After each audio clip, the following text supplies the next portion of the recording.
우리나라 최고의 땅 부자 기업은 어디일까요? 삼성, LG, 현대차? 정답은 한번 맞춰보세요. 뒤에서 알려드릴게요. 올해 수도권 아파트 가격이 상반기에만 13% 급등했죠. 작년 1년 동안의 오름폭을 이미 넘어섰습니다. 돈으로 따지면 서울의 아파트 가격이 올해 상반기에만 1억 원 가까이 올랐다는 얘기인데요. 개인들의 부동산 투자와는 체급이 다른 숨은 투자자가 있습니다. 바로 땅 부자 기업들이죠. 오늘은 이 대기업의 부동산 얘기 한번 해볼까 합니다. 구의 지도를 바꾼 부동산 역사, 부동산 라떼. 안녕하세요. 경제평론가 박연미입니다. 강남이나 명동 같은 금싸라기 땅을 지나가다 보면 떡하니 올라가 있는 이 위풍당당한 빌딩들. 과연 저 땅, 저 건물의 주인은 누굴까? 물론 개인이 가지고 있는 건물이나 땅도 있겠죠. 그렇지만 대기업들의 스케일을 따라가긴 어려울 것 같습니다. 지난 2019년에 경실련이 발표한 결과를 보면 삼성과 현대차, LG와 SK, 롯데 같은 5대 기업이 가지고 있던 땅의 가치가 엄청나게 올랐는데요. 5대 그룹이 가지고 있던 땅의 장부가 95년에는 12조 3천억 원이었습니다. 불과했다는 표현은 못 쓰겠네요. 단위가 너무 커서요. 그런데 2018년이 되면 무려 73조 2천억 원이 됩니다. 6배나 늘었다는 거죠. 하지만 이건 어디까지나 기업들이 공시한 장부가액이니까 실제 시장에서 부르는 값은 훨씬 높을 것이라고 생각이 됩니다. 기업들의 땅 투자는 사실 어제 오늘 일이 아닙니다. 한때 국민 구두 기업으로 불리던 금강재화 알고 계신가요? 1954년에 재화공 김동신이 설립한 이 회사는 73년도에 신사화 브랜드 리가를 만들면서 국민구두의 호칭을 얻습니다. 하지만 시대의 변화로 구두보다 운동화가 선호되면서 국산 구두 회사들이 부도가 나거나 타기업에 인수되는 일들이 많았는데요. 묘하게도 이 금강재화만은 시장의 변화 속에서도 높은 수익률을 유지합니다. 어떻게 이게 가능했을까요? 그 배경에는 막대한 부동산이 있었습니다.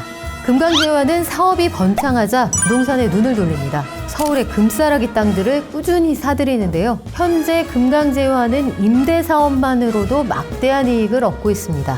대표적인 건물이 홍대와 명동의 건물, 그리고 부산 서면에 있는 프리스비 매장, 금강재화 강남 본점이 위치한 건물 등인데요. 특히 부산 서면에 있는 금강재화 건물은 제곱미터당 가격이 무려 6,500만 원에 이를 정도로 부산에서 가장 비싼 건물이 됐다고 합니다. 이렇게 강남과 명동 등 서울 지역에만 모두 8개의 건물을 가지고 있다는데요. 그 가치만 무려 1조 원에 달하는 것으로 추산됩니다. 일제강점기 민족기업으로 등장했던 경방, 경성방적도 부동산에 공을 들였는데요. 이 경성방적은 1919년 면방적 산업으로 시작해서 삼양그룹과 더불어 일제강점기에 민족이 세운 민족기업 중 하나입니다. 1980년대에 백화점과 쇼핑몰, 케이블 방송 같이 다양한 사업으로 분야를 확장했지만 외관 위기를 거치면서 대부분 정리를 합니다. 영등포 일대에 있던 경방공장 43,371제곱미터. 이건 2007년에 신세계와 함께 협약을 맺고요. 백화점 위탁 경영을 할 수 있는 그런 토지로 제공을 하게 되는데 해당 부지를 재건축하면서 영등포 타임스퀘어가 등장을 하죠. 지금도 영등포 타임스퀘어 카페에 들르시면 당시 공장터 모습을 확인해 보실 수 있습니다. 경방은 이 밖에도 경기도 용인, 반월, 광주 등에 공장을 두고 있었는데 2017년 경방의 유형자산 또 투자 부동산의 가치가 무려 1조 786억 원을 기록합니다. 지금은 더 올랐겠네요. 전국의 전화국 부지를 보유하고 있었던 KT는 곳곳에 약 613만 제곱미터의 부동산을 가지고 있는데요. 과거에 집전화가 크게 확산되면서 통신시설을 만들 때 전국 구석구석에 땅과 건물을 사둔 결과죠. 토지와 건물의 가치는 지난 2019년 기준으로 8조 2,501억 원이 넘습니다. 그렇다면 영상에 처음으로 돌아가 볼까요? 현재 우리나라의 최고 땅 부자 기업은 어디일까요? 2021년 2월을 기준으로 기업평가 사이트 CEO 스코어가 발표한 내용을 보면 국내 대기업 중에 제일 부자인 곳은 역시 삼성입니다. 자산 규모가 440조 원에 이른다고 하는데 땅에서는 순위가 달라집니다.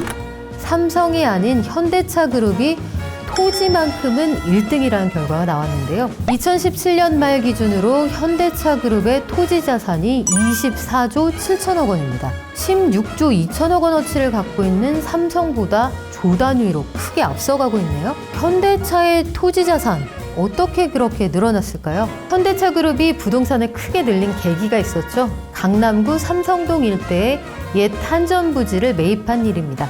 입찰 당시 한전 부지의 공시가격은 2조 원대였습니다. 감정가는 3조 3천억 원 수준이었는데요. 현대차 그룹은 무려 10조 5,500억 원의 입찰액을 제시해서 시장을 깜짝 놀라게 합니다. 당시 함께 입찰에 참여했던 삼성은 4조 6,700억 원을 써내는데요. 이 땅을 사면서 현대차의 자금 사정이 나빠질 수 있다. 이런 우려 때문에 입찰 이후에 1년 7개월 동안 현대차 그룹의 가치가 34%나 급락하기도 합니다. 주가가 고스란히 충격을 받았다는 얘기인데요. 땅을 팔았던 한전의 경우에는 반대로 주가가 40%나 급등합니다. 매물을 후하게 쳐서 팔았으니 당연히 그랬을 텐데 이게 승자의 저주로 이어졌을까요? 꼭 그렇진 않습니다.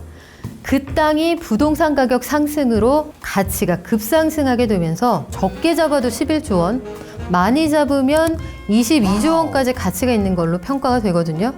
그러니까 현대차가 꼭 미치는 장사를 한 것 같지는 않습니다. 여담인데요. 현대차가 해당 지역에 세우려고 했던 센터는 원래 2017년에 착공을 시작할 예정이었는데 OECD 기준으로도 최고층 빌딩 공사를 하려다 보니 각종 규제에 부딪히게 됐답니다. 특히 공군의 반대가 거셌다고 하는데요. 건물 높이가 너무 높아서 군의 작전 수행에 방해가 될 수 있다 이렇게 지적했답니다. 현대차는 그래서 이런 우려를 수용해서 공군의 새로운 레이더 구매 비용을 지급하는 조건으로 합의를 얻어냈다 이런 후문도 들려오네요. 이렇게 우리가 잘 아는 대기업들 외에도 의외의 기업들이 땅 부자였구나. 저도 이번에 공부하면서 처음 알았는데요. 앞으로도 이 부동산의 열기는 계속 가게 될지 아니면 신세계나 롯데의 행보처럼 오프라인 매장 등은 하나하나씩 정리를 하고 온라인 세상 속으로 뛰어들게 될지 아직까진 잘 모르겠습니다. 다만 기업들이 사업에 꼭 필요하지 않은 땅을 너무 많이 사들인다. 아니면 대학들이 지방에 캠퍼스를 짓는다고 하면서 지방에는 땅을 너무 많이 사들인다. 그러면 국민들의 주거 안정을 바라는 분들하고는 생각이 좀 다를 수 있겠죠. 이런 부분에 대한 간극을 줄여가면서 부동산 시장 전반이 안정되길 바랍니다. 그런데 금싸라기 땅에 있는 건물들 공실률이 늘어나고 있다고 하니까 아마도 코로나19 시대의 주요 상권의 건물 가치 앞으로는 좀 달라지지 않을까요? 여러분 생각은 어떠신가요? 오늘은 여기까지입니다. 지금까지 재미있게 보셨다면 구독과 좋아요 꼭 눌러주세요.